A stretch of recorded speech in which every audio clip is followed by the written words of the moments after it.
लढले ते अमर होतात झाले, सोडिले सर्व घरदार त्यागी सुखी संसार. देशासाठी आपल्या जीवाची बाजी लावणार थोर महापुरुषांना वंदन करते आणि माझ्या भाषणाची सुरुवात करते. मित्रांनो, आज आपण प्रजासत्ताक दिन साजरा करण्यासाठी एकत्र जमलेलो आहोत.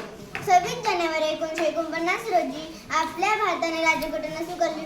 डॉक्टर बाबासाहेब आंबेडकरांनी ही राज्यघटना तयार केली. खरंच आजचा दिवस होण्यासारखा दिवस म्हणावा लागेल. म्हणूनच म्हणते, चला करूया संविधानाचा आदर, त्याने दिला अपघात, जगण्याचा शिकण्याचा अधिकार.